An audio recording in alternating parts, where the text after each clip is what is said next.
tell him about the time we faced Doom. All right. Well, as I remember. At Avenger headquarters. Because united the Avengers are strong. Welcome to the Marvel Evolution Show with myself, Andy Stead. And I'm Jarian Gibson. And I'm Alex Stroud.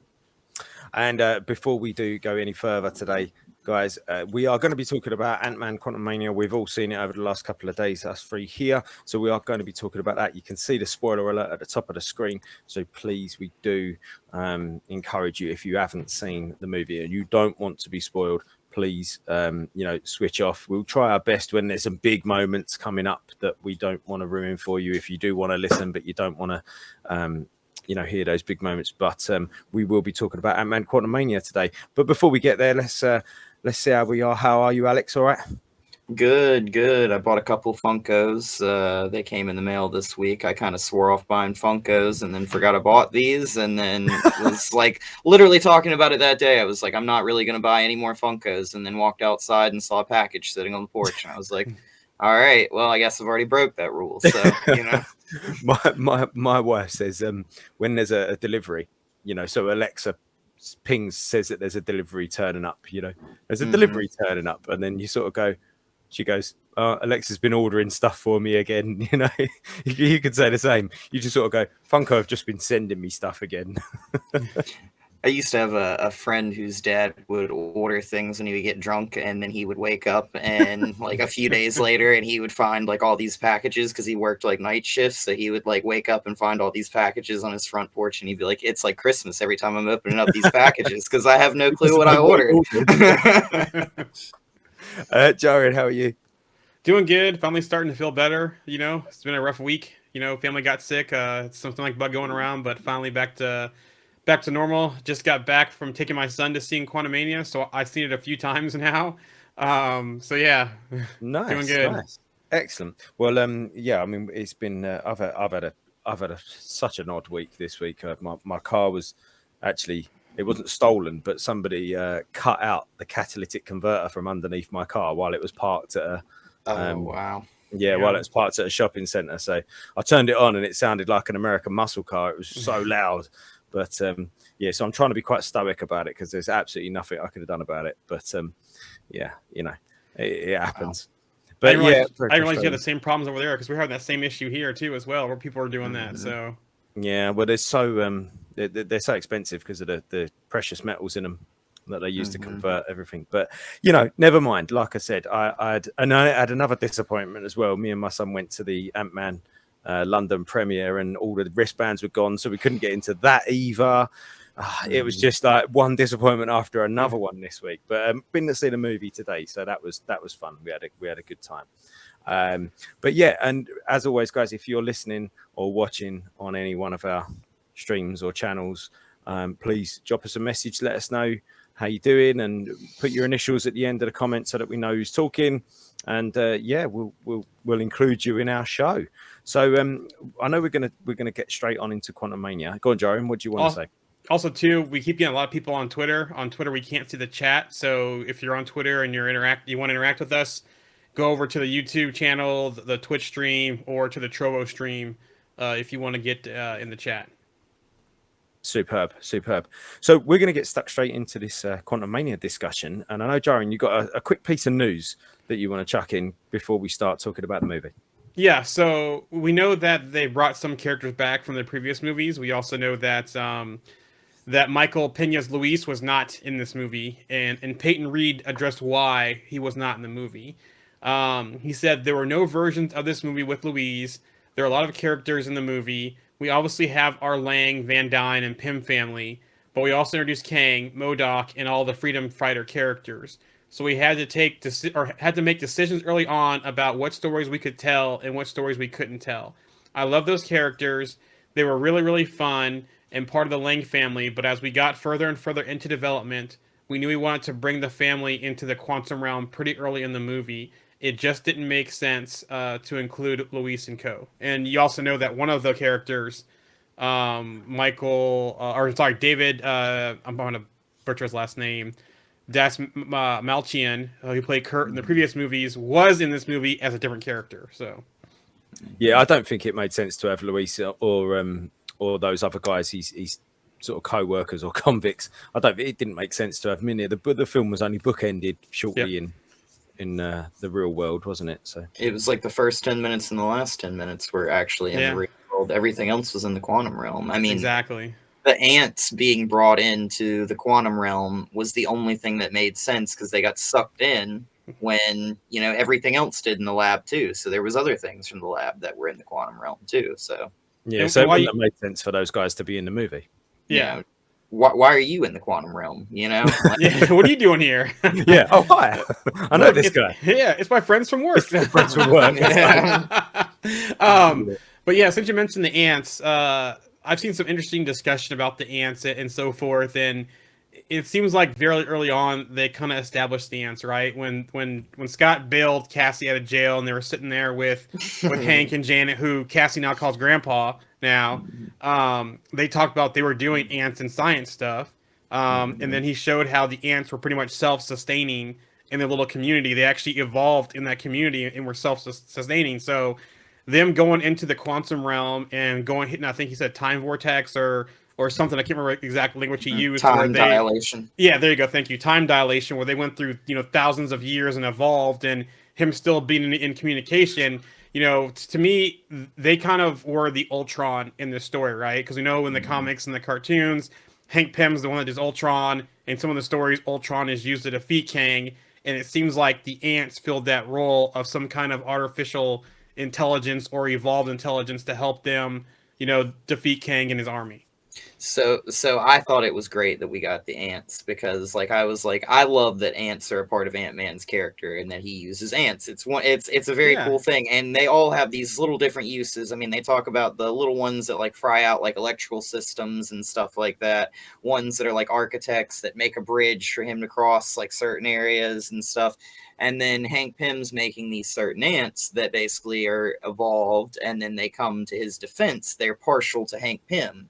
And it shows how Hank Pym is still an Ant-Man himself. Yep. Because these ants are working with him and they come to his defense. And this movie is kind of at the end, kind of like Avengers Ant Game, where it's all this massive army of ants just come. And it all comes because of Hank Pym. It's not because of Scott. It's because of Hank. So, I mean, I feel like it kind of, it feels like that moment in, what was it, Avengers Earth's Mightiest Heroes, where they're fighting Kang, and Kang goes to leave them stranded in the future. And Hank Pym uses the ants to stop the chair and stop Kang. Yep. Similar concept. Yeah, exactly. Yeah, very, very similar concept there. So it didn't really feel too outlandish to me. And the ants are so smart as it is, already that they're building a little civilization. Yep. Seeing them fall into a time dilated section of the quantum realm didn't seem too ridiculous. In an Ant-Man movie without ants would have been weird, right? Mm-hmm. From the chat here, the ants were a little too heavy-handed of a Deus Ex Machina, in my opinion. Another one from the chat here. The ants were fantastic. The first time I saw Hank hear the sound in his earbud, I turned to my wife and asked if the ants had been sucked in. So, they kind of were there for the whole, they kind of disappeared for a little bit, but for the majority of the beginning and towards the end, the ants were there. So, it was interesting that they kind of incorporated what they were doing while they were missing in the middle part of the story. Which I was just going to say, I think it's funny that the Ant-Man movies, and especially this one, are kind of like Honey, I Shrunk the Kids, but with the quantum realm, And we had the giant ant already, and those movies, Honey, I Shrunk the Kids, have a giant ant in those movies, so it's kind of like a nice little funny thing. But to see these giant ants in this movie in the quantum realm, they're smart. They've made a Type 2 civilization. Hank Pym says that they're so advanced. I thought it was just a nice little bow. It's such a Hank Pym thing to happen, Yeah, I didn't mind the inclusion of the ants and the way that they used them. I think that it kind of made sense. Something needed to happen that was going to stop Kang from doing what he was going to do, and that did it. But I'm going to come back to that in a little while when we get towards the end of the discussion on the movie. But yeah, I mean, I think they layered in a few bits for the ants, didn't they? They first spoke about it outside of the quantum realm. Then when everything got sucked in, you saw them visibly get sucked in. Then Scott was even running down as it was breaking up, and they were all the ants were getting sucked in, didn't you? So there was those couple of little moments dotted in the beginning of the movie that showed you very specifically that they were coming in, and for Hank to sort of specifically mention that they had started, building a civilization at the beginning of the movie, it kind of made sense at the end that that they had done something. Here's an interesting one from the chat here. Hello, guys. Hope you are good. This movie caused quite the controversy. Do you guys think the movie is good or bad? Also, why was there lots of Star Wars similarities? Yeah. And I just love Veb. He was hilarious. Cheers. And so, yeah, a couple things here. If you look at the actual audience score versus Rotten Tomatoes, they were two different sides of the spectrum, right?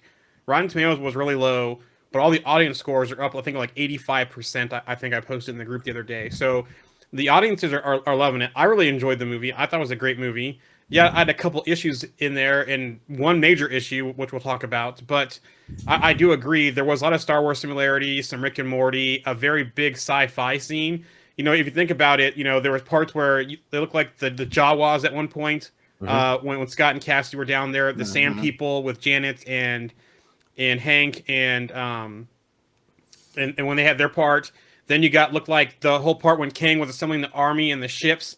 That had a very Star Wars Armada type feeling when they're getting ready to launch, the Imperial Force, all that kind of stuff. So yeah, there was a lot of Star Wars similarities. Even the bar, yeah, the cantina, yeah, the bar, 100%. Exactly. Yeah, I got 100% Mos Eisley Cantina vibes when they walked into the bar, and there was all these different people all sort of looking over at them, and I was just expecting there to be a little song going in the background.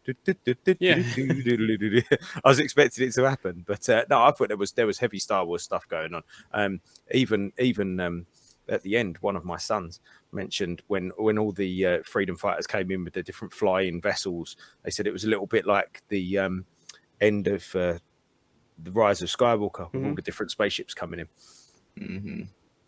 Also, too, there was parts when they were first flying into that city, Janet and Hank and Hope. That kind of had a Star Wars feel, too, of the earlier prequels when they're in the city, seeing the different skyrise. So that as well felt like Star Wars also. Yeah, sure. Another here from the chat here. It's not to say the ants weren't properly explained. I just felt they were a weak device. I felt this should have been a situation where Ant-Man and family barely escape by the skin of their teeth, not a situation where they basically triumphed over Avengers level threat, which that's a great point right there, because I don't think they actually triumphed. You saw the panic in Scott's face at the end when they were walking. So, I would have loved for them to come out, for Hope, when that part, when the family gets out of the quantum realm and it's just Scott fighting Kang, and then Hope comes back through to help, disable Kang at this time. I don't think they beat him. I think that they just held him off at this time. I was thinking right there they were going to get stuck in the quantum realm, and the next time they came out, like we said before, they would come out in the King Dynasty. And I think they kind of missed opportunity there, but they didn't really beat King, I felt, in this movie. And also, too, you could tell Scott's panic when he was walking to Cassie's party, that he knows that this is not over and that there's more to come. Mm-hmm. I personally think that with Kang, I think that they didn't really kill him off. They left that door open for his character, to be completely honest. But I think with Kang and his variants, you have to kind of realize that many of them have to lose, because we just saw that in credit scene. It seems like some are more in a higher position than others, so we know that there will be some losers. And yes, he might have lost in this film, but I don't think he will be gone forever. If that's the case, they could always bring him back. I think they're gonna have to. I think this Council of Kings we saw in the first post-credit scene are gonna start doing stuff. They're going to need the Conqueror King, and there's somehow a similar thing where they had to go and get his power source. They're going to have to get him back out of where he's trapped right now, have him help them defeat the other kings, and then the big showdown with the Conqueror is going to come. And so I think that's what's going to happen. It's like the enemy of my enemy is my friend type of situation is going to happen with them. Which it's kind of like Rick and Morty, where Rick goes to the council and he's the rickiest Rick of them all, I guess you could say. And he's the one that the council hates, and they kind of want to go after that one individual version of themselves. And I feel like that's kind of what they did with that Kang. Yep. But the most interesting thing to me is when we see the council, they all have very similar tech that they're using to arrive at the council. I didn't really see any time chairs anywhere. Nope. He seems to be the only one, and I guess maybe they were using the similarity there that like the chair is supposed to represent almost like a throne for him, like it was in the quantum realm. So him being a conqueror would be sitting on a throne rather than just using like something else. But I mean, I don't know there. And speaking of that tech, the tech was kind of a cross between what we saw with Reed in Multiverse of Madness, but also the color of the TVA doors as well. So I wonder if there's any kind of parallels there with that tech. Yeah, that go was ahead. I was going to say that was the sort of the main problem. I felt he got Namor'd. He got Namor'd a little bit again. Yeah. You know, and I was like, oh come on, like I like, you know, I mean, they even said those. I think it was Immortus or the Immortus variant of him said about that he's killed, and maybe he is, maybe he isn't. I don't know, but for me personally, I think he got. I mean, this is a guy that's lived for centuries and centuries and centuries. He said he killed. I mean, by the sounds of it, it sounded like he might have killed a Thor. Yep. You know, and you know, no offense to Scott and Hope, but could they beat him up? Really? I was just like, no.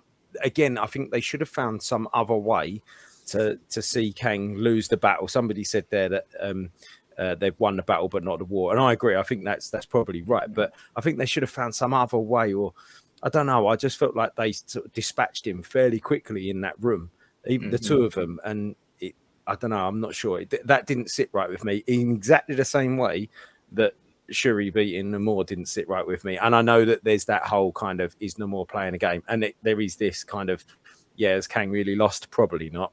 But I mean, they leave that potential, though, for there to now be this third party now lurking out there somewhere, where you have the Council of Kangs as a threat, and then, say, the heroes that may potentially have to, like, go at one another, and then you're going to have, like, a potentially now an independent Kang that is just going to come out of nowhere and just mess all that up and be his own party, you know, trying to cause chaos, which is what he was trying to do in this movie, which was take his armies and go into the multiverse. Yep. So, you know, like... Yeah, I mean, they banished him. He was so dangerous that the rest of them banished him to the quantum realm, and then Ant-Man and Hope beat him up. From the chat here, more about the Star Wars stuff and the walking and flying buildings. Love the Star Wars nods. Look a lot like a pieces. Rick and Morty ness of this movie. Love that. Teleportation right here. The teleportation of the Kangs we saw is how he typically teleports in from Damocles' ship. The chair isn't always mode of transport, which you're correct there. And the last one here says, could say he was out of practice, but does Kang get out of practice? And so I can see that, but you know, remember Janet? How long was Janet out when Janet got out after she disabled his chair, and he had the whole time to build his whole army and stuff? How long was she gone between then and there? And we know time is different down there, so he would have some practice, but not as much practice though. I just feel like that there was an interesting association for this Kang with the chair that there wasn't really with anyone else that we saw. And as a variant, I felt like that stood out to me. Like it was like, you know, oh, there's only one that's using like a time chair in this, you know? And it's also really interesting, like how does the council sabotage his time chair? Like how do they do that? You know, like did he go to the council and then leave and then smash into the quantum realm? Like, you know? Yeah, and you could say too that he was also, you know, up to the movie they said he was the warrior variant in this movie, but it was clearly through this movie that he is the conqueror. Yeah. Yeah, 100%. They was very clear about calling him the conqueror, but multiple times he had to say that. And they have the highlight reel of where Janet sees like all the universes that he's traveled, where he's just destroying everything. And I mean, like it's kind of like Thanos, but like on a larger scale, where he's just going from universe to universe, just destroying stuff.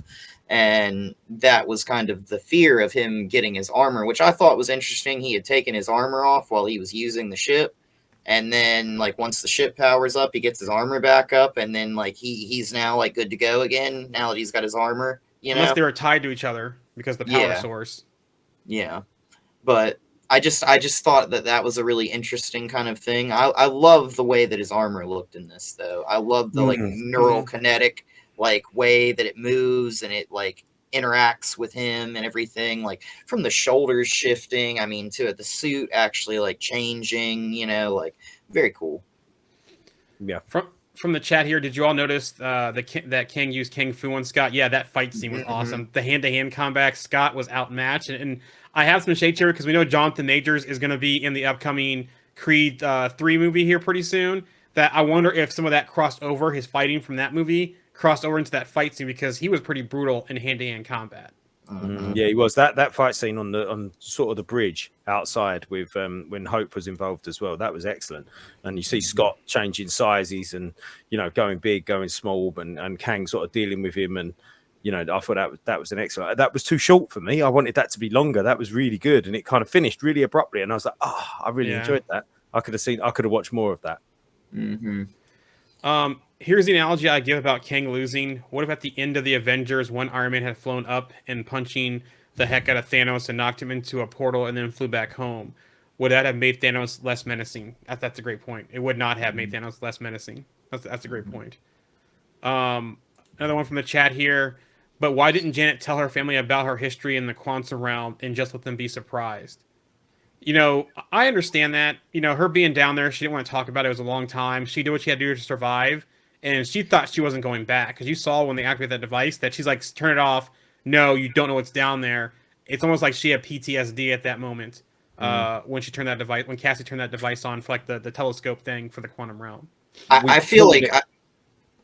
I was just gonna say, I feel like after Scott had gone, it was one of those things where it was like he came back and he never talked about meeting anybody. He never talked about like anything in particular. He never talked about a city there or anything. So Scott's been there a couple times now, come back and never really mentioned anything. Janet was there all this time. She comes back. She's like, maybe I'll just keep this to myself. We'll never really go down there ever again. I hope not, at least. And we won't have to worry about it because we'll all live our lives, and in our lifetime, this will all pass. And it'll be like that in the quantum realm here.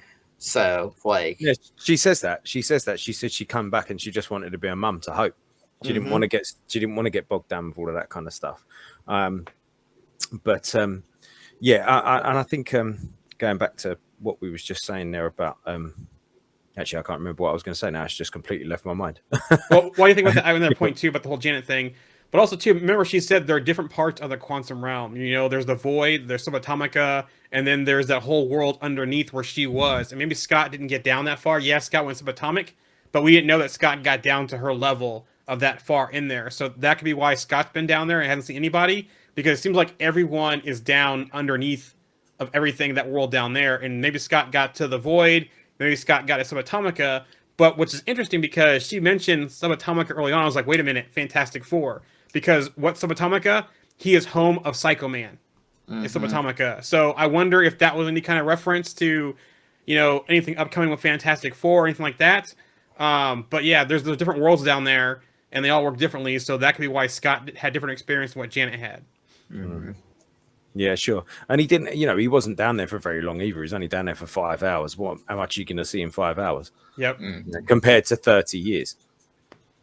She was down there for a long time. So before we get onto the post-credit scenes and analysing that a little bit more, just want to rewind to a couple of sort of just elements of the movie that I thought that they sort of dealt with quite well. I thought they dealt with the humour side of this. I thought was dealt with really, really well. I think that some of the gags were really good. I thought that the whole... I will get onto the CGI, especially the MODOK CGI in a minute.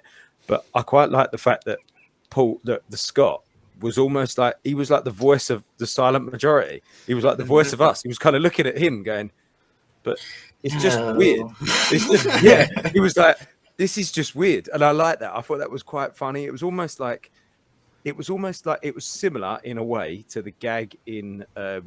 But less obvious to the gag in She-Hulk when they was talking about the CGI and they was like, oh yeah, the CGI department's now working on the next project.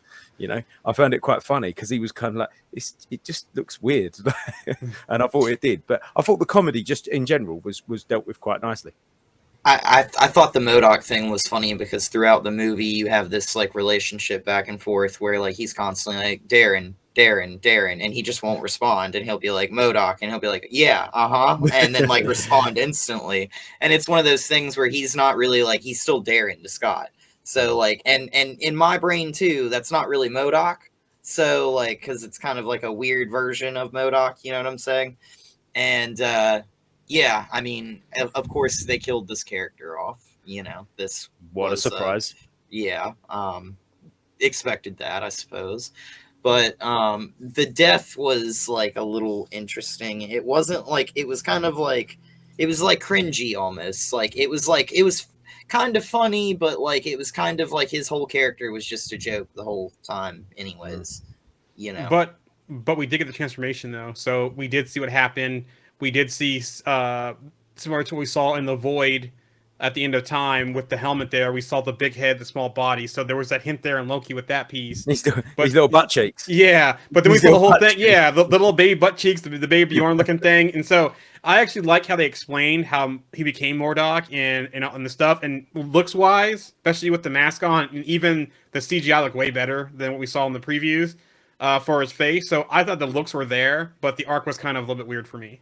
Mm-hmm. I liked that we said about it. I think it was even you, Joe, that put a post on there on the group the other day saying about a scene like this will be great. Yeah, and we said about just that 2 minutes of exposition just to kind of set that up, just explained it really easily, and it was quite simple, wasn't it?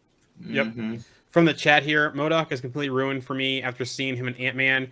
Was MODOK actually Darren in the comics? No, MODOK is actually, I can't remember the name, but he was an AIM. George. Yeah, it was. Tarleton, something yeah, like that. Tarleton, yeah. Yeah. Okay. And he was an AIM agent in the comics, so no, there was no ties to Darren Cross. And maybe we'll see MODOK again. You know, it's Kang. Things change, time. You know, do things. Maybe we'll see King again. So. Mm-hmm.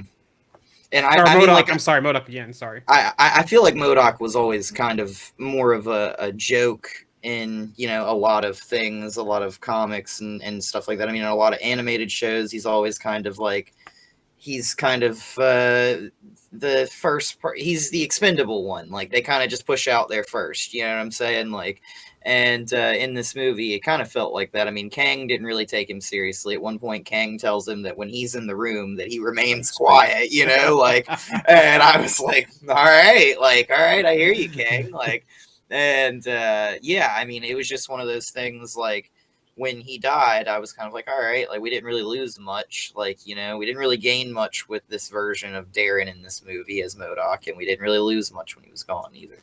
But we at least know that he's the reason why Kang knows so much.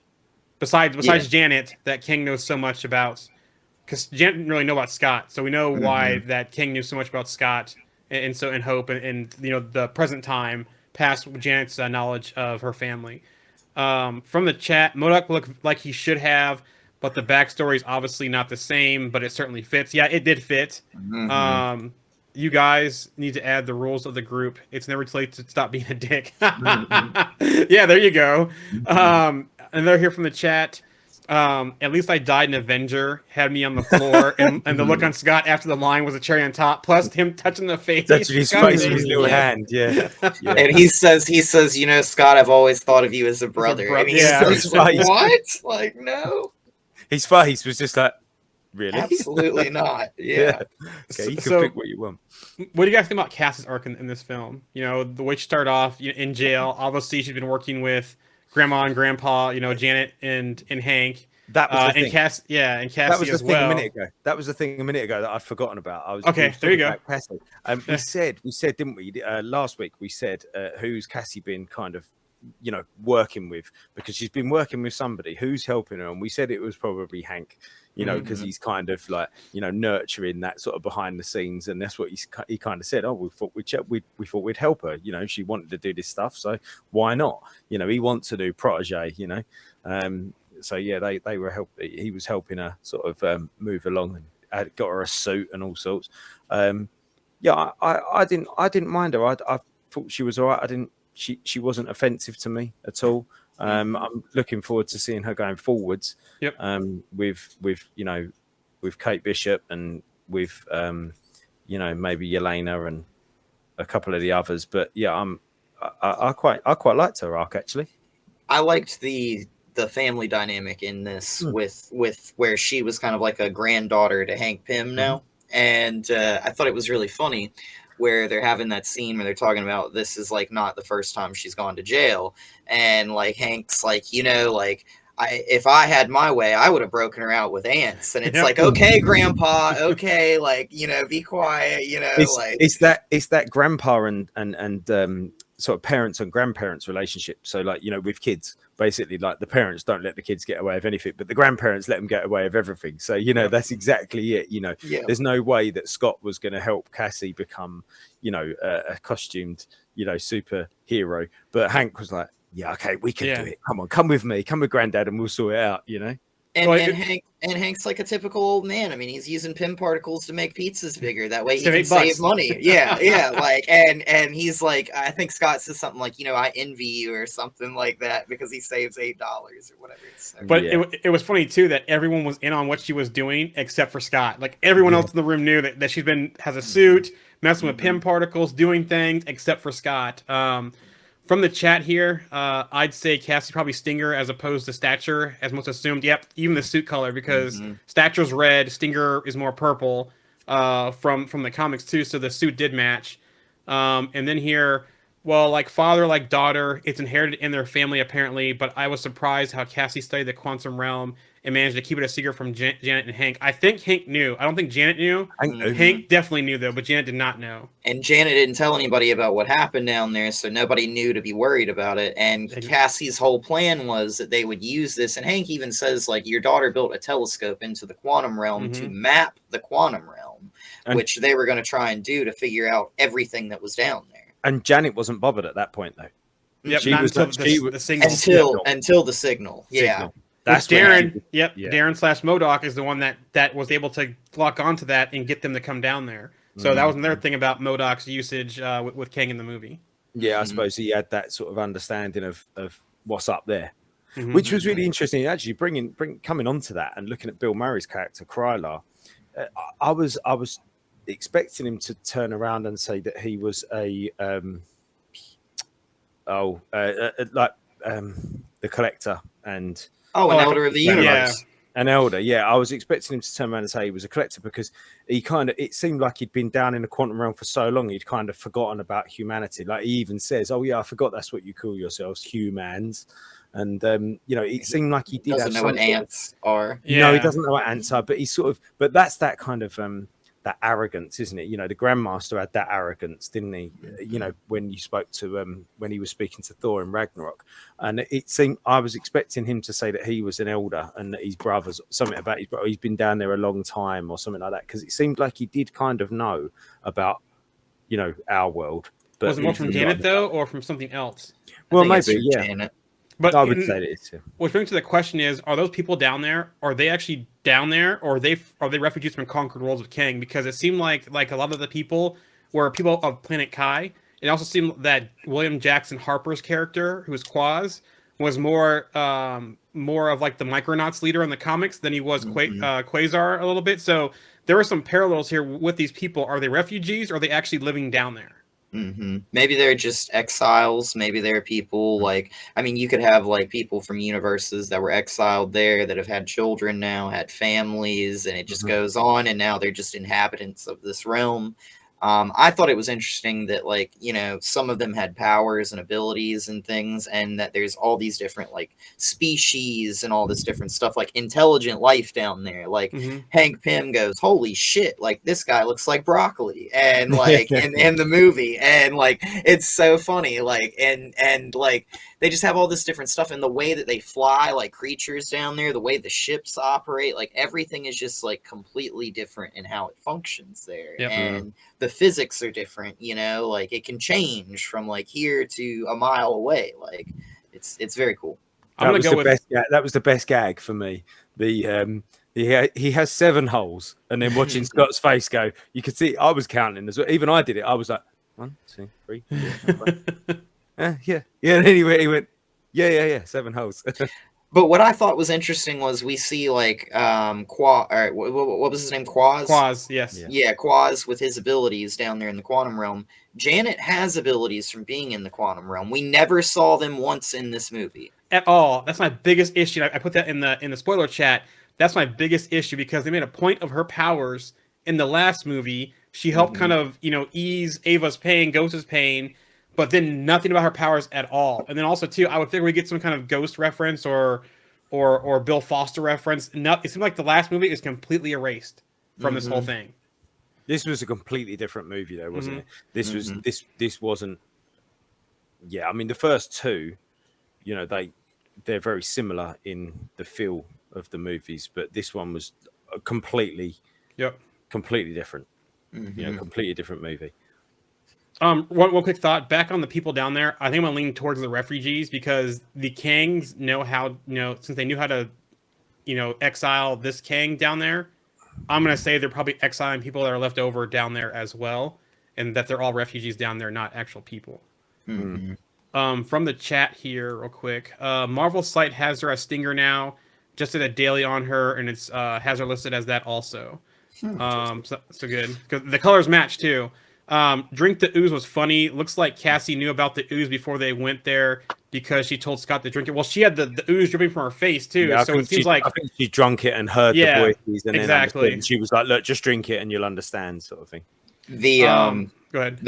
I was just gonna say the one girl had that staff. It looked like a Moon Knight staff, like the Khonshu staff. You know what I'm saying?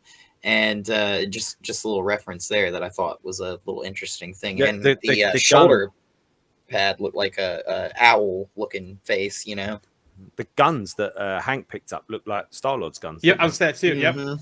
Yeah, from his army, which are like stormtroopers the way they fight and shoot. and I mean they did that. Yeah, they did that little joke where they talk about Scott fighting Captain America, and then he knocks the top off of a building and uses it as a shield and charges at it like Captain America. And I was like, that's a nice little reference. Yeah, that was that what that made me think was in Winter Soldier when the guy's on top of the car with a big machine gun, and Cap runs towards him with his shield and basically ends up like deflecting the bullets to the other guy and taking out the other guy. And there's that cool sound in Winter Soldier. That was that. Yep, my son yelled out during two scenes in the movie. That was that one with the shield. He goes, "Look, he's being like Cap." And the second one was when Veb had the holes in him, and then he like sucked all the people in like that big hole with the air. He's like, "It's Kirby." It reminded me of that ooze monster from Futurama that eats people. The green one. From the chat here as well, the Quantum Realm really reminded me of Guardians of the Galaxy video game. It felt like nowhere. Actually, a good call there to that one. So what did we think of the generally speaking the CGI in this movie? Because CGI has been a bit of a hot topic recently for Marvel. I mean, I think that MODOK could look better, like the face when it was Corey Stoll's face. I think that could look better. But I think generally speaking, I think some of the scenes were really well done, and I thought most of the CGI was good.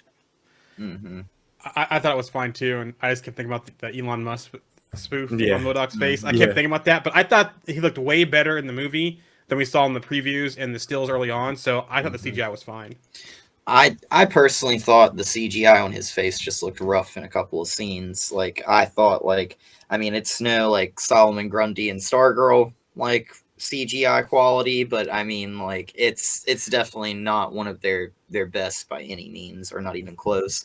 Otherwise, I thought all the visuals like looked great. I know a lot of people were complaining about like how some of the visuals like didn't really make sense visually and stuff. It's not supposed to. It's the quantum realm. It's quantum realm. Everything's supposed to be ridiculous there. So it doesn't like one of my favorite moments in this movie is when they get sucked in and Scott sees Cassie falling. He cuts his suit on and he goes giant man and catches her and lands and stands. That whole scene though, from the moment they got sucked in to the moment they kind of landed, that was excellent. That kind of going through and skipping over things. It was that what we've come to expect from those Ant-Man moments, those shrinking moments, the suitcase scene, Hope running on the knife, all of that kind of stuff. That was one of those moments. I thought that was excellent. Yeah, it was pretty cool to see in 3D as well. Oh right, okay, yeah, I saw it in 3D. That was. Have you seen it both, Joey? Yes, I saw it. I've seen it in 3D and not 3D. I did not see it. What did you prefer? Well, for me, it's not 3D because glasses, and they don't make 3D glasses anymore over them. So there's time I'm squinting to see some stuff and to catch some things. So, but I prefer the 3D was cool for some of these movies, you know. But this one was one of them because the way all of the action was and how they did things. So yeah. Yeah. From the chat here, let me see. Wasn't crazy about the Darren face myself, but he's a hard one to pull off. Mask down here looked pretty cool. Yeah, I thought mask down looked pretty cool Yeah, as well. I actually like. I when I saw the mask down thing for the first time in one of those silly leaked images that came out from ages ago, I was like, oh man. But actually, it was all right, wasn't it? It was all right. I would have I preferred hated that it kind of look. Did you hate the mask? at first, and then when I saw him flying around in this movie wearing the mask and stuff, I thought it looked cool. You know, Yeah. like Yeah, I it guess was- that's probably the same as me. Yeah. yeah. I think And they could have done better with the face. The face for me, I don't think it should have been as human as it was because it was literally his face. It was Mhm. just his head. Where I think Yep. they could have gone down a more sort of disfigured kind of look, not ridiculously, but just a slightly more disfigured look. Yeah, I thought they did MODOK pretty well with and without the mask. I thought it hit the, you know, it hit it. It looked like MODOK to me. Even the arms, the legs, the way he moved around. He's got So baby legs. Yeah, I thought it hit all the points for me on it. The next one here, I think CGI was at its peak when Scott went inside the engine to retrieve it. Also, did you hear, do you want ice cream? When all the Ant-Man started running Yeah. towards the engine. Yeah, it was said by Baskin Robbins Scott. Yeah, that was funny that they had him in there as one of the variants. One of the coolest moments in this movie was when he gets caught in the probability storm when he's trying to get that piece for Kang's time chair, and he's down there, and all the Ant-Men are all doing their own thing, and then he starts talking about like he's doing this for Cassie, and he And hears Cassie's voice, and then all they of do them are that. all like Yeah. instantly like, "Hey, let's be like ants and make a And- giant yeah, ant mound exactly. and put Scott up there and literally put him up at the top." It was like that scene from the first Ant-Man when he's floating in the water tube to get into Cross's facility, and they all lift Mhm. him up to get to that one point in the tunnel. That was the exact mirror of that scene, it seemed like. Mm-hmm. yeah, yeah. Next one here, Jimmy Cloud's in here now. She just joined us. She says, I feel like MODOK was clumsy, just shoehorned in, and his CGI face was awful. Just leave the mask on. So, yeah. Yeah, Mask leave the on. mask on. Yeah, we like the But- mask. The mask was cool. I thought it was a great way to explain what happened to Darren Cross and to still use him as a plot point in this. So, I see why they did it, and for me, it fits. So, Yeah. I thought it Yeah. fitted as well. Yeah, I thought it fitted. It's a shame that we've sort of lost him, but Mhm. I lost the opportunity for MODOK. But then again, you never know. I- Every Kang might have a MODOK. Mm-hmm. Yeah, I mean, MODOK is probably somewhere in the multiverse. I mean, well, I guess he probably wouldn't be if this would be, you know, only one that came to the quantum realm. You know, maybe. Maybe. So, Yeah. we know there's some speculation about, you know, Miss Marvel's Bengals and the 10 Rings from Shang-Chi. We also know the post-credit scene with the beacon. It seemed like so far, other than that one screenshot of his ship forming, there was no ties to this. So I wonder if we're going to get this from other variants maybe in the future. You know, it'd be interesting to see if what ties to this are in the Marvels, right? Because right now, projects going forward, the Marvels is the only one I can really see having a big time because there's rumor of a huge incursion happening in that movie. But Secret Invasion is around the corner, and we did see a Skrull variant in the post-credit scene. So it feels to me that we could see Kang pop up anywhere, you know, going forward now. I think everywhere. I Yeah. think we might see him in the next 3 projects. With these end credit scenes, we saw like a really strong lean into the incursions. There was a Yeah. very heavy mention of incursions, and I think that was meant to kind of like dial up the incursions. I think a lot of people have been sitting here kind of like wondering like, how are we going to get into incursions? Like, how are we really kind of get into that? It seems like we've got a lot of stuff happening right now. It seems like that's kind of happening, but not really happening. And I think it's going to be tied to Kang, and I think a lot of this is going to be probably like in every movie. And you're probably going to see one maybe in the Marvels, you know? Yep. And it wasn't just the post-credit scene because it was the actual when he asked Janet what she saw and he was explaining what happened. He mentioned incursion right there Yeah, in he that did. scene before the ending. So it seems he was the one doing that, and he had the secret timeline there in one shot that lifted up right there. And so yeah, I definitely think we're going to see it. The only one I don't know about though is Guardians of the Galaxy. I don't know how this is going to tie in to this phase other than a new Guardians team right now. Yeah. Yeah, no, I'm not sure if that'll tie in very much at all, to be honest. But I did, you know, there's Loki as well. I mean, that second post credit. I mean, what a great second post credit scene. I was sitting there the whole time.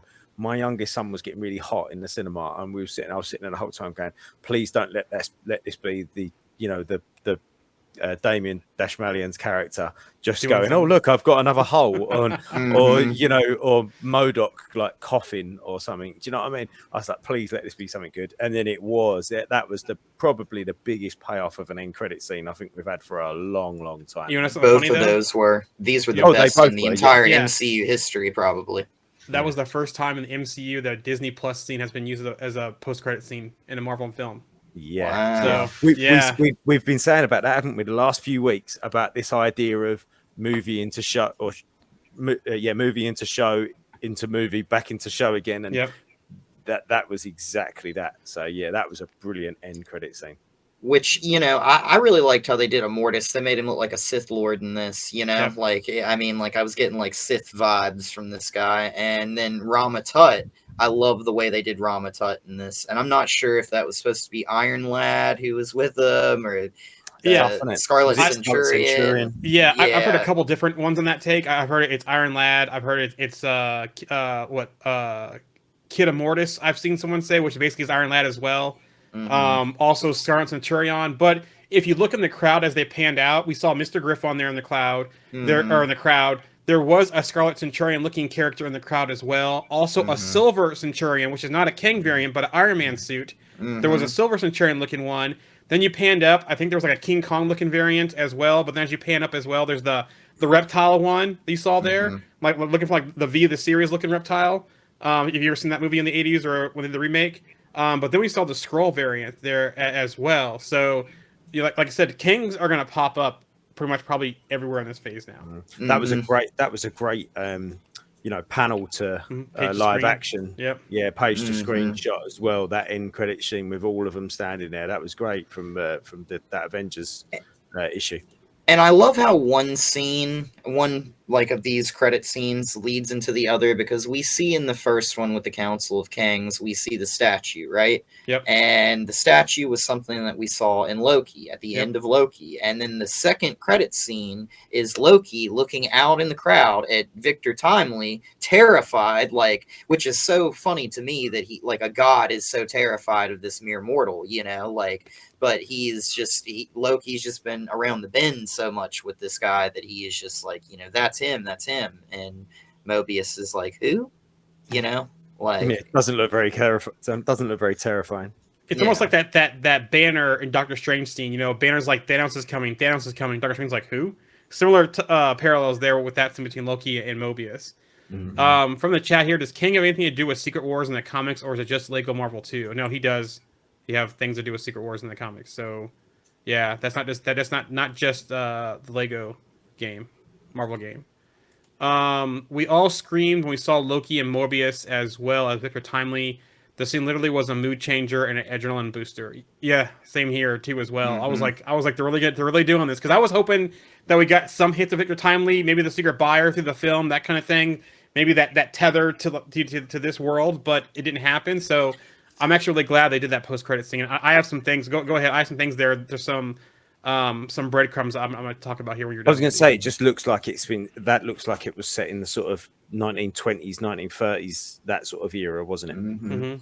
And that kind of looks like he could potentially maybe even be the founder of the TVA with that old style tech that they use. I mean, I get that they use old style tech because if you're pulling variants from different time, it's like, hey, let's choose the most simplistic way for people to operate. But at the same time, it's like some of that stuff's maybe 50s, 60s, at most. I mean, in the TVA. So who is Victor Timely from the chat here? He's one of the variants. He pretty much collects things throughout history. And here's some breadcrumbs here for you, since you asked the question. So Victor Timely, I believe, is tied to Howard Stark as well. We know in some of the things they actually reverse engineers Kang's tech to see that it's Stark tech, and that's how they beat Kang in some of the battles here. So we have Victor Timely, Howard Stark, but guess what? Who was responsible for the original Human Torch we saw in Captain America in the Expo? Victor Timely. You're right. All those breadcrumbs there, right there from the Captain America, the first Avenger, to now to the post-credit scene, which sets up Loki season 2, back turned around to a Stark. So they're probably in the 40s then, Yep. potentially. So, Exactly. Wow, That's Captain America: First Avenger pre-war time frame right there. Yeah, that's it. Yeah, definitely. Which I love. I think Timely is like such a cool shout as a character too, because Marvel's name was originally Timely Comics at one time. So other than Atlas and a few other like name changes, but yeah, love the little Timely shout there. Yeah, and I think it's a great way to kind of. The comics have always done this, haven't they? They've always retconned things. They've always gone back and seen a tiny little, like you say, breadcrumb jar in and sort of gone, well, they've left this little hint in somewhere of a character or just someone that said something. And then they've picked up on it. So, or a different writer has picked up on it 15 years later and gone, I'm going to make a whole story out of this one little moment or this one little word that was said or this one panel. And a whole story comes out of it. And that's now what the MCU can do. One little sort of probably just a little bit of fun. Someone putting that Human Torch, in the little tube, wasn't it, in the middle of the expo? They probably thought, let's put that in there. That'll be fun. And then now the writers have kind of gone, we can use that. Do you know what I mean? We can just pick that up and just go, it was there, and I think that's great. And writers do this all the time. I mean, not all variants of Kang or personas of Kang were originally meant to be versions of that character. Like it was just like, hey, like, when we created this, like we'll do a retcon and we'll actually make that be like Kang at one point in time. Like Ramatut was a, previous like older or younger, I guess, version of Kang almost, like, and they'll do that little back and forth where they play with time. So yeah. No, that's it exactly, and that's the ability when you've got a time traveling character and creative writers and little breadcrumbs that have been left.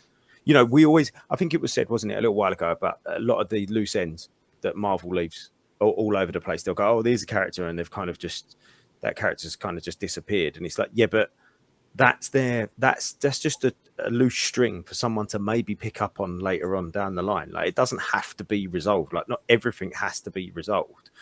Because not right now anyway, because it might be picked up on later on down the line. From the chat here, that was an awesome tie-up. Thank you. And then the last one here is, isn't it weird that a decent amount of villains has ties with Howard Stark? I wouldn't just say just Howard Stark, though. I would say that era, maybe the beginnings of S.H.I.E.L.D. and what were they called beforehand? SS or Strategic something? Yeah. Early on with Captain Carter. SSR. Yeah, SSR. Thank you. So, yeah, they were tied to that kind of that era, but it does make sense here, and I wonder if that rumor about getting Tony Stark back for Secret Wars is going to be similar to reverse engineering Kang's tech to defeat him in the MCU. Never forget what Ulysses Klaue said that one time to Ultron about like, oh, that's what Tony Stark used to say to me. Yeah. So it's like even Tony Stark has dealt with like, criminals and stuff at some of his weapons ordeals and conventions and stuff. What was it? Keep your friends rich and your enemies rich, and then you find out which is which. Is that what he said? Yeah, that's what he said. Yeah. That's it. Yeah. Yep. Brilliant. So, go ahead. No, go for it. Now, say, what do you? So, do you want to wrap up on the Quantumania, or or do you have something else anymore you want to tie into? Well, yeah. I mean, so we know. Just finish it. I was just going to say, just finishing it up. Where do these little leads go? So we've got the lead into Loki, as we saw in that scene. Looks like there's going to be more Jonathan Majors there.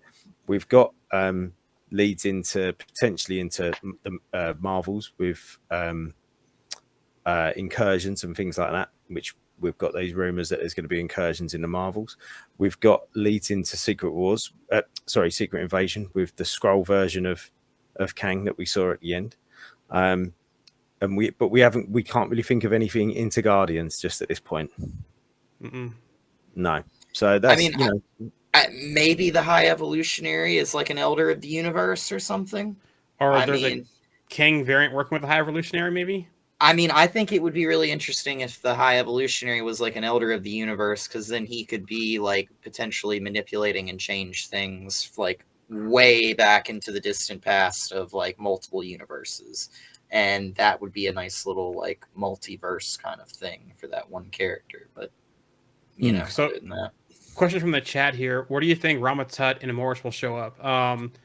I can see Ramatut if they do a season 2 of Moon Knight. I could see that possibly being next place for Ramatut. They did kind of tease him on the coat on the roof in season 1. Immortus, I have no idea. I could also see them not doing anything with Ramatut and Immortus and kind of using them as the lead council of Kangs Yeah. and just being the Watchers the whole time. Yeah. If Immortus does show up, it probably won't be until Secret Wars. Maybe Kang Dynasty. Maybe we could see that. What do you guys think? I actually think Immortus might show up in Loki. I actually think Immortus is like the head of the Council of Kangs and kind of like with the Timekeepers and stuff like that. We saw the 3 Timekeepers in Loki. The Council of Kangs had Immortus, Ramatut, and then the third one, which is like, I'll just call Iron Lad for convenience sake, Iron Lad there. And yeah, I mean, like that was kind of like the 3 Timekeepers to me, and then the Council is kind of like everybody else. I feel like Immortus is going to be kind of like more steering the ship here for the Council, and he's going to be kind of like, I guess, either going to pop up in Loki, Kang Dynasty, but I really feel like Loki season 2 might at least reference him with at least like a post-credit scene, or at least maybe have him be secretly doing some of the stuff that's going on in the TVA right now. Because like it's hard for me, it's really hard to kind of have the Council of Kangs and have the TVA both existing at the same time right now. Yeah, that's a good tie there, Alex. Yeah, I like that. Yeah, I agree. Yeah, and I think we'll see Loki season 2 being super, super important going forwards. I mean, I was looking forward to it anyway, but and looking back on season 1, looking how important season 1 is now, I don't think I realised how important Loki would be to going forwards before Loki aired. But now looking back on it, looking how important it is now compared to what I thought even at the time of watching it, it's even more important now. So how important is season 2 going to be? Yeah, super important. I think that's really gonna, you know, and I think he's part of your news, Joe, and going to be about the change of date for the Marvel. Yes. We'll talk about that in a minute, then, eh? There's a couple more there. Do we want to just go? Tie up the Quantumania discussion. The next one here about your comments, Alex, like high evolutionary tech from Kang. That's a good shout there. Like the tech he's using is Kang's tech, or does that something that Kang gets from him maybe? So that's a good shout there. Or it's celestial tech, like he's using World Forge tech to build his own little worlds and stuff like that. And yeah. Next one here from the chat. In my opinion, the movie was not the best, but it was decent. The movie is the first step towards the multiverse war. Also love the talk. Very informative. Thank you. Yeah, it's a good movie for me. Not the best, but I think it kicks off Phase 5 very well. Last the next one. Otherwise, we'll be here forever. Well, we have one more after this, but real quick, this is an easy one. Did I miss the discussion about the arena? I got vibes of the Contest of Champions or perhaps Battle World. Oh, that's a good shout. When they show the Council of Kangs, when they all showed up, that's a good shout there, and that's a good thinking, Jimmy, because that could be where we're going to have the Battle World possibly, if we see that like in Secret Wars or another movie. So the Conqueror is the main variant comic-wise, right? So due to that, do we think he's actually dead or out of the picture? I'm thinking he'll be back relatively soon. What do you guys think? Yeah, and I kind of mentioned this earlier, and I just see your other chat that you're late today, so but I'll just circle back to that real quick. So basically, I don't think they defeated him. I think he's basically like where they had to save his power source from. He shrunk down, gone quantum, and they've kind of put him like in his own little jail for now. I think what's going to happen is with this council, the way they said that they've killed a Kang, and we're going to have to do something about it, and blah blah blah. I think that they're going to need this Kang to defeat the Council of Kangs, especially when it comes down to Immortus and Iron Lad or Scarlet Centurion, and Ramatut as well. And then they're going to have to basically go into a war with this Kang to finally defeat him. That's my thinking. Make a deal with the devil and then get burned by the devil too. Kind of type of situation. Yeah, I totally think if he didn't die on screen, then he's not dead. I mean, that should be the way that you look at this. You don't see the body; they're not dead. Yep. Yeah, and it's like we saw MODOK die. We saw his little heart monitor go out and stop moving. So like, that version. No. that version. But like with Kang, like we didn't see this version of him like just get sucked away and be killed. Like he just literally just got like sucked away and was gone. Yep. So like, yeah. Yeah, sure. So, final thoughts on the movie, guys? Yeah, final thoughts. I agree with what I think that might have been Mohammed actually that said that he liked it. It was good. I enjoyed lots of parts of it. There was a couple of bits of it that I didn't like, but I think overall it was a good start to Phase 5, and I think it really kicks off what's going to happen in the next 2 or 3 projects. So yeah, I think a solid performance. Love Paul Rudd. I really liked Evangeline Lilly. I thought she was good in it, yeah, I thought Jonathan Majors was excellent, captivating. So yeah, good. I'd give it a solid 7.5 out of 10, maybe an 8, maybe a generous 8, somewhere between a 7 and an 8. I really like this movie. I thought that this movie did a really good job of like bringing a lot of characters that have kind of taken a little bit of a back seat in the past, like in a lot of these movies, like Hank and Janet, and really kind of gave them a lot more limelight. The issue that I had with this movie was I felt like the Wasp did not get a lot of screen time. I felt like the Wasp needed a little bit more screen time. Felt like she kind of was there for like a lot of like the fights and stuff, but other than like that, like she was just kind of like always just kind of like, hey, everybody's getting on the ship, Wasp, slow them down, like, you know, kind of type of thing. And it was, I don't know, like I would have liked to have seen a little bit more of her character on screen, I guess. But yeah, I mean, I really like this movie. You know, I think that with variants of Kang, like we're going to have losers, so I have no problem with him going down. The whole title of this movie or theme of this movie is Scott's book of better look out for the little guy, you know, the little guy. That's exactly what happened with this movie, which is Kang is like, you know, you're nothing to me, and Scott's the little guy, and Scott wins in the end. So Kang, look out for the little guy kind of type thing. But yeah, I mean, I like the movie. 8.5 out of 10 for me. Like, you know, it's not got a crazy intense plot. It's a really simple, just like, hey, let's throw punches and beat on each other kind of type movie.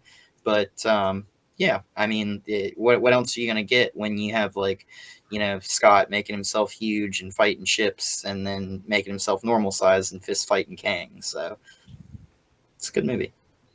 Yeah, I thought it was pretty good. I thought it was a really good way to kick off Phase 5 to introduce us more to more Kang in the MCU. I do have some issues though that they didn't really build. It didn't build on Ant-Man and the Wasp, other than Janet getting out of the quantum realm. They kind of threw a lot of stuff away from that movie. It almost like that movie, other than getting Janet out, was kind of not a thing anymore. Forgotten. You know? Yeah, kind of forgotten. They kind of threw it to the wayside. I do like how they, you know, the Pym. We got the Pym Van Dyne Lang family story in this one. I like that coming together. But the best part for me was Jonathan Majors Kang. To me, was the best part of this movie. There are some little Easter eggs in there we talked about that are pretty cool and that kind of stuff. I'm excited to see where it goes. So yeah, I don't really have a rating for this one yet. I got to think about it more because, you know, I'm still kind of struggling with they kind of threw away Ant-Man and the Wasp kind of away. But back to your point, Wasp did have a lot more in this movie. I thought she did, than, you know, not as much as the last movie, but she also was running the whole Van Dyne Pym Foundation too as well.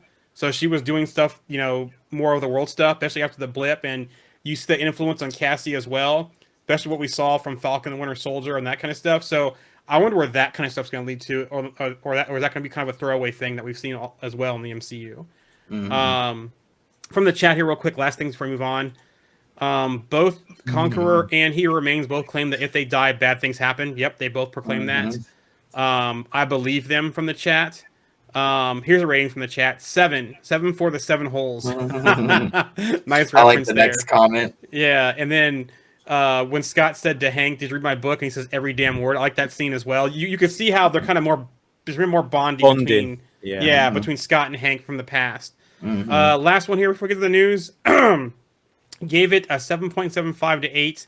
I liked it, but there were some areas they definitely should have improved, which is fair. I agree. So yeah, that's good. Our chat on Quantumania. Whew. 1 hour in. Okay, let's do the news real quick. Blade. So it looks like Milan Ray is out of Blade as they're recasting the role of Zora now. The rumor is that most likely due to scheduling conflicts since the massive rewrites, and this movie's been delayed. Also, two, Kevin What Feige. again? Has it been delayed again? No, Sorry. from before. Right, okay, gotcha. Yeah, Right. from before, Okay. and changing directors and that kind of stuff. Yeah. Kevin Feige, all that stuff is from Feige himself from the news. He did a nice interview that I posted to the group where there's a lot of good nuggets in that interview, so we'll talk about those. He also said that it's going well. Our director is down in Atlanta right now. Cameras roll in like the next 10 weeks or so. So we're finally getting the train on the tracks with the Blade. So that's good to Nice. hear. Yeah. That's good to hear. Daredevil, Vincent D'Onofrio on Disney Plus being different from Netflix. It's going to be very, very cool, very different than Netflix show, which was as we know was amazing. Yet this is brand new and really smart. We're going to surprise everyone with it, and yes, it's going to be really cool. So, again, don't go into Daredevil, Born Again expecting Netflix Daredevil. Yeah. Mm-hmm. I mean, it's literally called Born Again, so I mean, it's like the series is literally Born Again, you know. Deadpool 3. Emma Corrin joins the cast. It looks like she will be the villain of the movie. Deadline has. I'm sorry, I shouldn't use she because that's not how she goes by. Emma will be the villain of the movie. Deadline has confirmed Emma is not playing the rumored Danger role. Emma will be playing somebody else. So when this first came out, everyone kept saying this is Danger, and everyone thought that because of the comic that Ryan Reynolds had when he was in like the announcement piece of it, because of the cover. But it's not Danger, so there'll be a different villain for that movie. Interesting. Feige has also confirmed Deadpool will be the first rated R MCU project. So he has actually confirmed that instead of his speculation. New World Order, Anthony Mackie on how his Captain America differs from Chris Evans' Captain America. I think my Cap, he's not a superhero. He doesn't have any super serum. So his superpower is his humanity.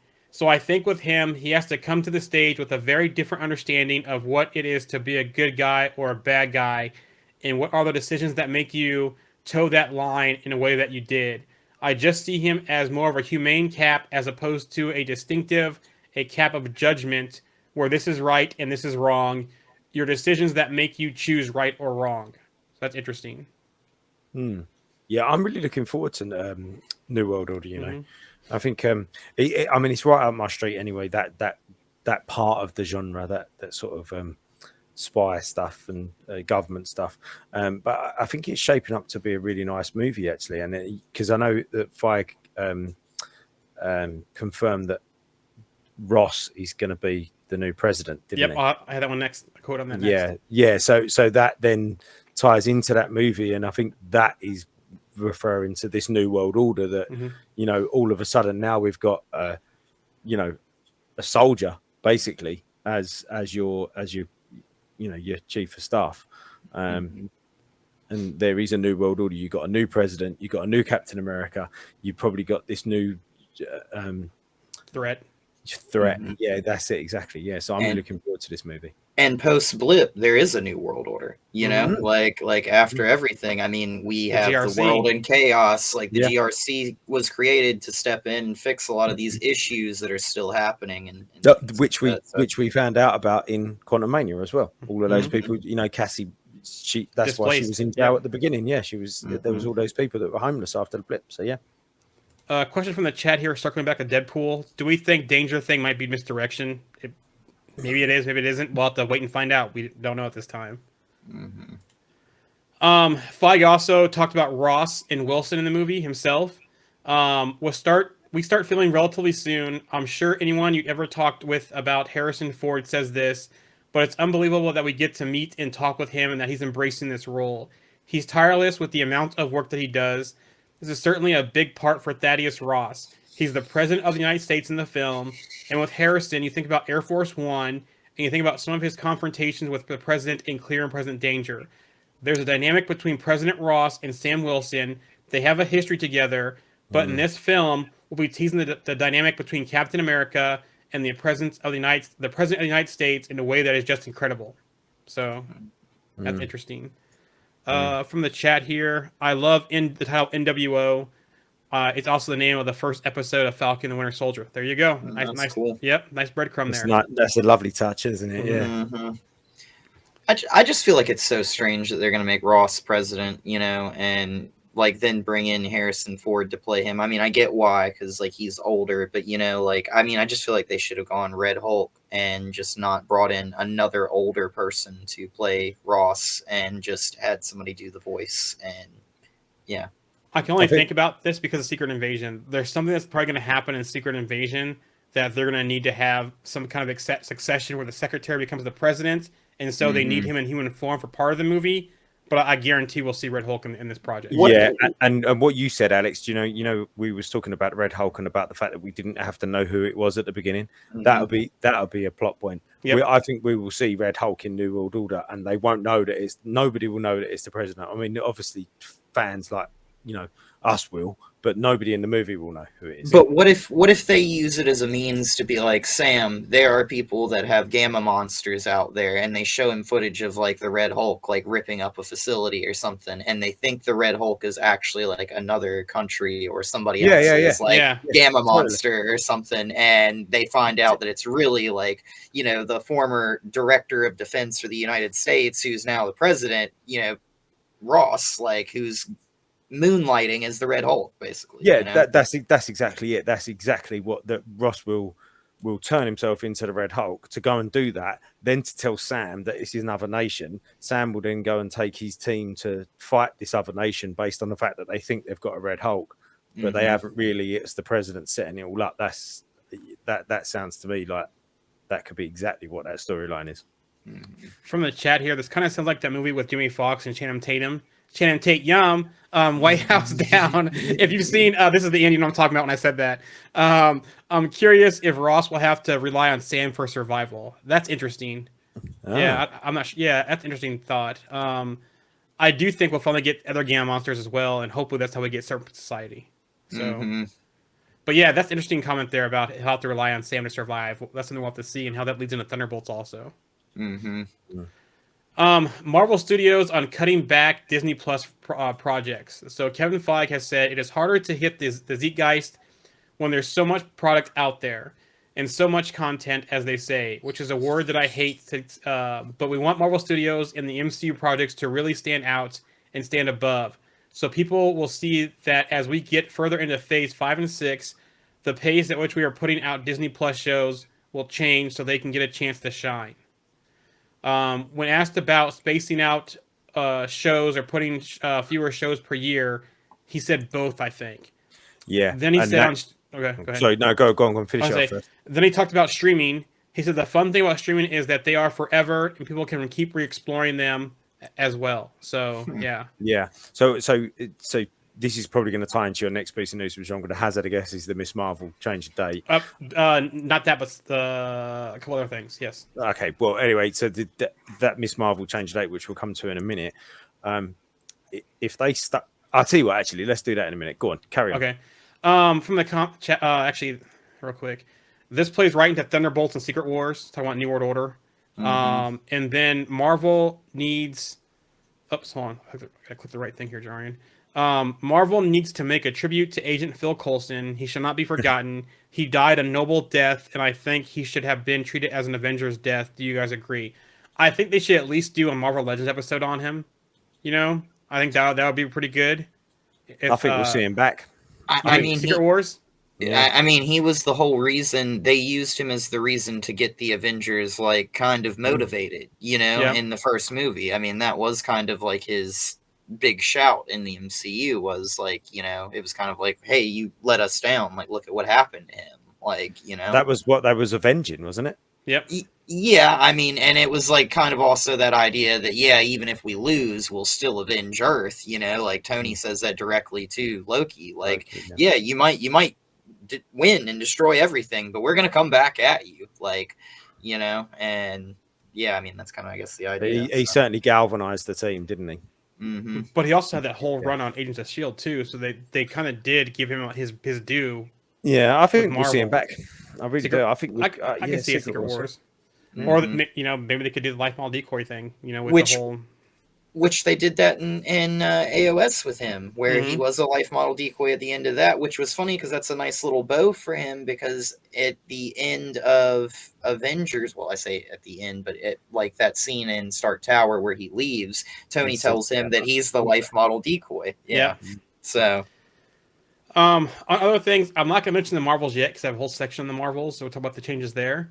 But Loki season 2 and the Samuel Jackson led Secret Invasion are the only sure bets to debut this year. So it looks like we're only going to get 3 movies and 2 shows this year. Even projects that wrapped months ago, such as Hawkeye spinoff Echo and Wakanda Forever spinoff Ironheart, are unlikely to arrive in 2023, as the studio spreads out its content and tinkers in post-production. And shows in development such as Nova are now on a slower path. And the interesting thing there, it says shows on a slower path, or shows in development. So it does indeed sound like Nova will be a Disney Plus production, whether it's a special presentation or a series. So but one last thing, it does appear right now that X-Men 97 is still happening this year. So animation was kind of left out of this news, but from what I've been gathering, 97 is still going to happen. It seems like. I don't know about What If season 2. But right now, it looks like we're only going to get 3 movies and 2 shows right now, unless they, release another special presentation as well. Go ahead, Andy. So this all ties into what I've been wanting to say since we talked about the Marvels and the change of date. So obviously that was supposed to be out in July, and then July 28th. And I think Loki's scheduled season 2 is scheduled for the summer. Yeah. Yep. So let's say that that's probably going to be done by August. Loki season 2, I would imagine. I don't, generally speaking, they don't like going into that August time because it's summer holidays and people want to go outside and go away and do stuff like that. So if they were going to be wrapped up by the beginning of August with the Marvel, with this movie, with Quantumania, with Guardians, with Secret Invasion, with Loki season 2, with the Marvels, with all of this stuff, that would leave basically a 10-month hole. So if nothing else was ready, so Agatha, Echo, Ironheart, if they weren't ready, that would leave a 10-month hole until New World Order. Which I don't think Marvel wanted a 10-month hole. So they've kind of gone, well, we'll put Loki where it's going to be. We'll move the Marvels back to November, meaning that there's only actually going to be a small hole either side of those things. But they can still do like Ironheart or Agatha or Echo beginning of 2020, early next year, of 2024 as well. So I could be very wrong about this, but I was looking at dates and I was looking at stuff this year, and when I noticed that the Marvels got pushed back to November, I know that it was originally supposed to be like a summer release. It was supposed to be actually this weekend. It was supposed to be out in this. Quantumania was originally in the summer. So so when it got changed to the summer, I was looking at that date, and it dawned on me, and I could be very wrong on this, but the Spider-Verse was coming out I think around that time. So maybe there's Kraven's coming out in October. There's really nothing coming out in October, I guess, for Marvel, is there? Maybe this is the MCU kind of trying to play nice with the Sonyverse. I don't know. It depends on how these things line up in the future. I mean, I think it would benefit both parties if they chose to do that. Plus, you have other non-Marvel stuff too, like Star Wars and other things as well. I was just going to say, what's happening in DC, Alex, this year? Yeah, I mean, we just had that Flash trailer. That was huge. We've got the Shazam movie that's coming soon. That's going to be like a month or something like that, I think. Blue Beetle. Yeah, Blue Beetle. And they just announced that DC slate, so a lot of people are curious what they're going to be doing with a lot of those projects and stuff, and some of those are animated, but the DC slate, all that's going to be tied into each other is the idea, the games, the animation, everything. So that'll be really interesting to see, because everything's supposed to be connected at some point. Yeah, maybe they're just trying to slow down the feed of superhero stuff. So the Marvels, Kevin Feige did talk about Kamala Khan. He said, I also know, and this is a spoiler, she essentially steals the Marvels, which is coming out in this time of July 10th, or July 28th. But now we know that the Marvels is moved from July 28th to November 10th now. The movie is about the dynamic between Carol, Kamala, and Monica. So basically, Feige said that she steals the show that Kamala Khan does, so which is great because I'm not Yeah. surprised about Yeah. that though, at all. Mhm. But the movie's about the I can't even talk right now. The dynamic between the three of them. This is what the entire movie is about. There are fun cosmic elements to it. Marvel comic fans will recognize elements of the Kree Skrull War, and it's picking up directly after the end of Captain Marvel 1. Not in the timeline, but in the story. We also do that in Secret Invasion as well, and those two are very different follow-ups to that movie. Tonally, they couldn't be more different, but there's something immensely powerful about seeing Monica and Kamala and Carol together in a frame. To me, it's only akin to the first Avengers movie and seeing the six of them together in a frame. It's chill-inducing. They're so great together, and they all have different histories with one another. So, Yeah, it's going to be really interesting to see how those two projects tie together. You know, Secret Invasion and the Marvels, if they tie together at all. So obviously we've got the Skrulls, we've got Talos, Nick Fury. You know, those people have been involved in the Captain Marvel's first movie. And if they've just said about the Kree Skrull War, you know, they're going to be involved in the Marvels as well. So yeah, that's really interesting. yeah. We know from Miss Marvel that the bangles, when they found them with the 10 rings thing, it was found on a blue arm, wasn't it? Which I'm going to guess is a Kree arm.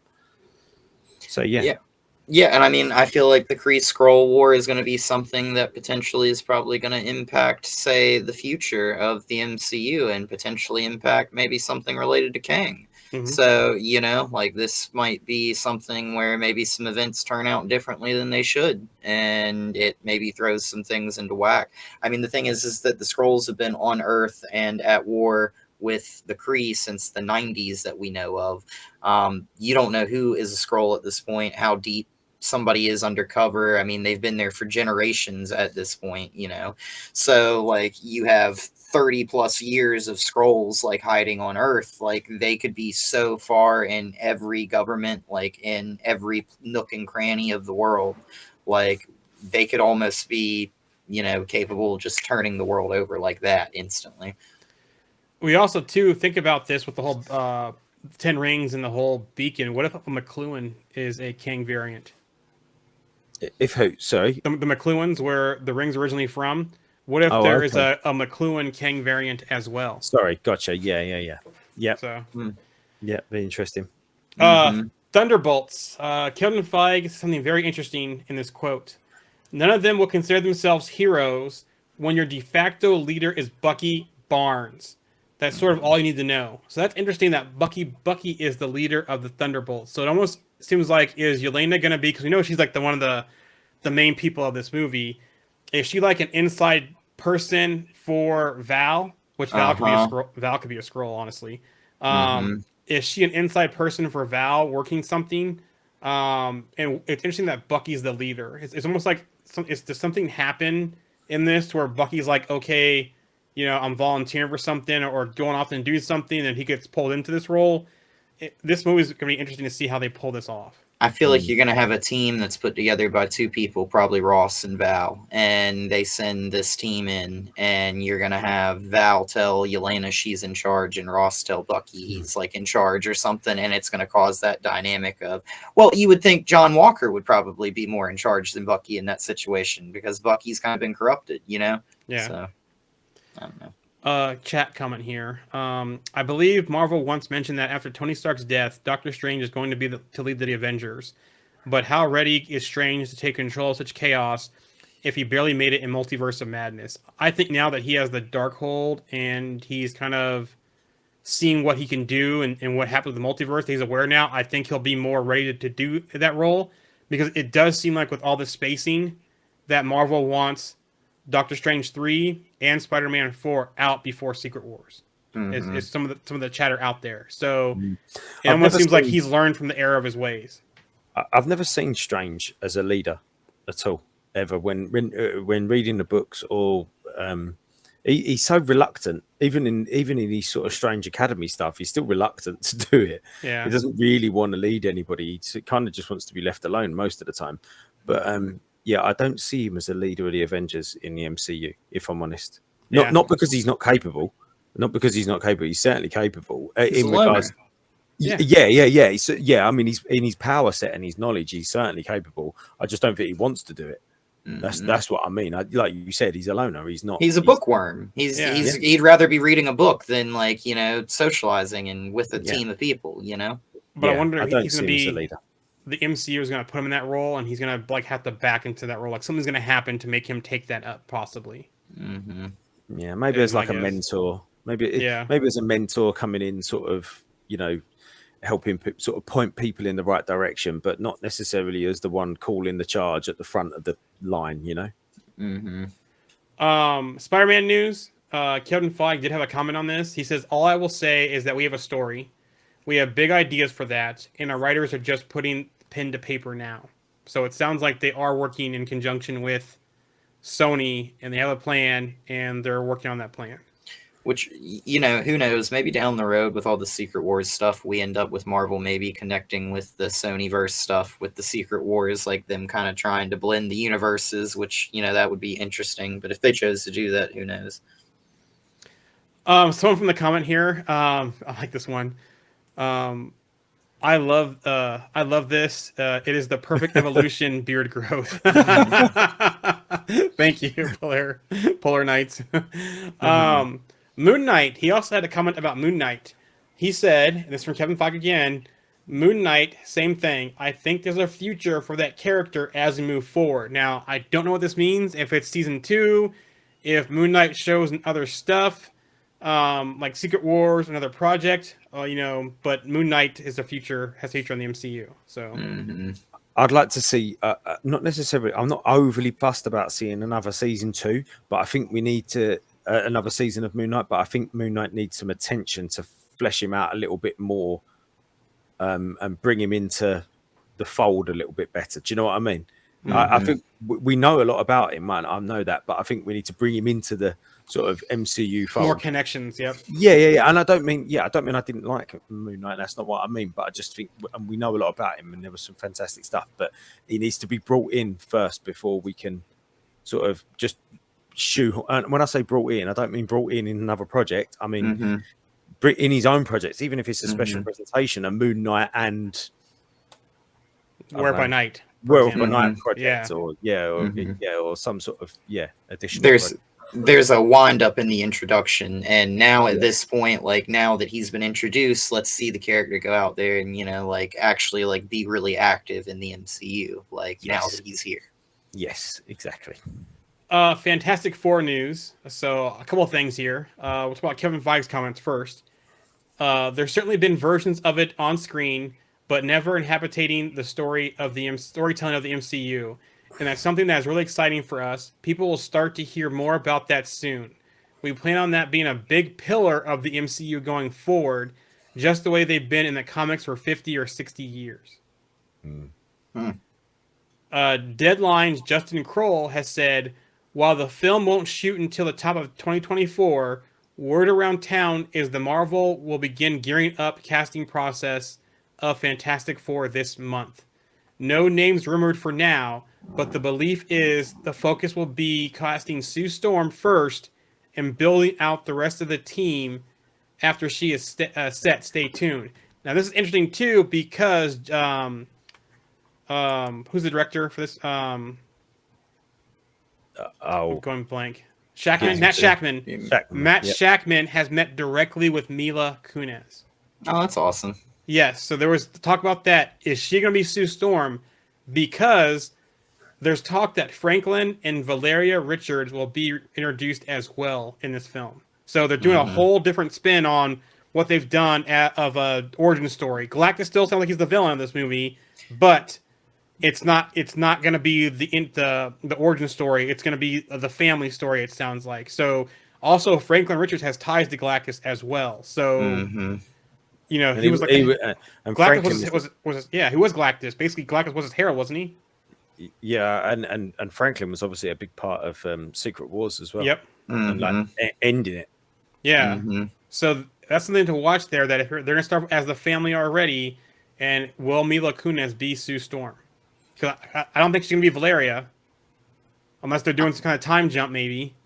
I mean, I think it would be cool to kind of change up the first family a little bit and give them, like the kids right away instead of like making it like, hey, 10 years from now, we've worked up to the Fantastic Four having kids. Like, why not just go ahead and just go full swing with things and do that? But there's also there's still some stuff going around that they're going to be minority actors for the cast of Fantastic Four also. So. Oh, so changing up their sort of their race and things like that. Yep. There's still talk about that too as well. So I don't. Yeah, they could go a whole different direction with the first family. I had a lovely long conversation with some people on a lovely page the other day about how there was just some picture of Dev Patel as Reed Richards, and I was like, yeah, cool. He's a good actor, and I think he'd be really good at playing that sort of arrogant genius. I think he'd be great at doing that. And then, there's the whole, but Reed Richards is a white guy. And I was like, says who? And why is it important that he's white? Like, it's never been important that Reed Richards was a white person, surely. Yeah. And then I was jumped on for saying that as well. So it's not part of his background. It's like there's nothing in the comics that would say he has to be this person, right? No, that's it. There are some characters that have to be that way, but not all. Like, for example, Magneto, right? Unless they change his origin and his history, Magneto has to be a certain character. Unless they completely change that. He's Jewish, so. Yeah, exactly. Yeah. But let's not get into that conversation because we've got a whole show planned around that soon. So moving on. Okay, Stephen Broussard on if Kang connects to Fantastic Four. I don't want to speak too specifically about what might or might not happen in that film, Fantastic Four. They obviously have an amazing rogues gallery, and the sky's the limit with them. But Kang as a force, Kang as a polarity, feels very exciting to us, and I think there will be no corner of the MCU that won't be affected by Jonathan and by Kang moving forward. So that's kind of what we were saying a minute ago, wasn't it? About he's going to be everywhere. Yep. There's also rumors here about Patrick Stewart and Ian McKellen. I'm sorry, Patrick Stewart may have teased Ian McKellen to return as Magneto in an interview. He basically says, actually, it went very well. He did something like, hey, I would have done this. Yes, that's true, but we're not done. Sir Ian and myself, where we've got plans. That was the quote. So, and right now it sounds like, two projects I can see them come back in, Deadpool 3 and Secret Wars. Right? I would say Deadpool 3 is a lock for Patrick Stewart. I don't know about, if we'll see Ian McKellen in that one, but if they're both still around when Secret Wars happens, they both could be in Secret Wars. Definitely got to see Patrick Stewart in Deadpool 3. I mean, especially if they make like a joke of it. I mean, they've already made the joke in Deadpool 2 about him in the X-Mansion rolling around in Patrick Stewart's wheelchair. So like, like they might as well like put him in. Why not? Rumor here, Henry Cavill is in talks to play Marvel's Spider UK for Sony. Not sure if it's animated or live action, which would have a path to him being Captain Britain as well. Yeah, because he's Braddock's son or something. Not son. It's not his son, is it? He is a Braddock though, isn't he? There's a relation there. I gotta look it up. But Spider UK and Captain Britain have some ties there. So they could have. So he could be this for Sony, but also come over and be Captain Britain for Marvel as well. That'd be cool. Another rumor. Kevin Feige reportedly aspires to get promoted as the head of Disney's movie and TV production, which would give an oversight of Lucasfilm, Pixar, and more. Jeff Snyder says, I've heard the job that Kevin has always coveted is that of Alan Bergman. And then going on with that too, news is, well, that's the rumor, but there's also talk out there that Jon Favreau is to be back as chief advisor for Marvel Studios. He was previously the advisor for phases 1 through 3 for Marvel Studios. I don't think that'd be a bad thing. Nope. I don't think so either. I mean, he basically, he started off, the MCU with Iron Man. So that's all I have for the news. So let's go to this little chat comment here. Little comment. Yeah, How cool would it be to see a collision of the DC EU and MCU? Batman versus Captain America, Joker versus Deadpool, Superman versus Spider-Man. How cool is that? Maybe I put up the wrong candidates to fight, but isn't that exciting? Comes up exciting, which I would see a DC versus Marvel in general type project. I don't know about the actual matchups. What do you guys think? I'm just gonna say no to all that. I don't want DC and Marvel in the same realm at all. I mean, I think it's a fun idea. It's cool. It'd be great and animated, but I don't want to see it in live action. Go onto YouTube and type in superhero beatdown, and just do that. Don't worry about mixing the MCU and the DCU. Just go onto YouTube and go to superhero beatdown. You can see all sorts of crazy stuff there. You can see like, the White Power Ranger fight Scorpion. It's great. So yeah, go on there and you'll see stuff. There's I think there's a great fight between Batman and Wolverine, which is really cool. But they're really good because they get like these great these cosplayers and these great actors. And I think they even got Superman and Thor was one, maybe. Yes, I believe that was one. But they even got God bless his soul, the guy that played the White Power Ranger and the Green Power Ranger. They got him in for one, and he was I'm sure it was the White Ranger versus Scorpion from Mortal Kombat. Oh, that's cool. Yeah, they're really good. I'm going to post them on the group. Have you not seen them? Yeah, I'll post one on the group. I've seen a couple of them, but I don't think I've seen that one. Some of them are really, really good. Some of them are a bit naff, but there's a few that are really, really good, and you kind of like, these are just sort of amateur people doing this, and the costumes are great. But yeah, no, I'm not overly bothered about seeing DC versus Marvel and live action. I mean, there is a bridge there now because Gunn did work for Marvel, and now he's over at DC, so they could do something. You're making it worse for him. I know. Leave him alone. All right, I'll stop now. From the chat comment here, I like the idea of amalgam, mixing the characters, but it would be a ton of CGI. But also, too, I noticed that Marvel versus DCU or changing things out, there's that whole run of the Predator versus Marvel characters as well. That's one. Predator versus Wolverine in Yeah, I've seen that one. That one's cool. One of the coolest things, though, I will say I've ever seen is in the Amalgam comics, they actually had the Flash combine with Ghost Rider and Etrigan of DC, and so he becomes known as Speed Demon. And that is one of the coolest names with the coolest powers and everything. He runs and leaves flames and stuff, I was just about to say that is literally your dream character, is it not? Yeah, it is. It is. I love it. It is so awesome. Oh man. But yeah. From the chat here, Batman vs. Vader is one of my favorites. That is a good one. And then someone goes, go ahead. Go on. No, I was going to say, if you've not seen it's not extended at all, but it's just fan made Vader versus Obi-Wan extended lightsaber battle from the first Star Wars movie. It's really good. When I first watched, someone said, "Oh, watch this," and I was like, "Oh, these things are always rubbish." But actually, I was like, "Oh, that is really good." Actually, there's a lot of CGI going around, so more CGI isn't really a good idea, which I get that too as well. Yeah, but that's it for today. Hey, nice. Hey. Good stuff. We had a good conversation there, guys.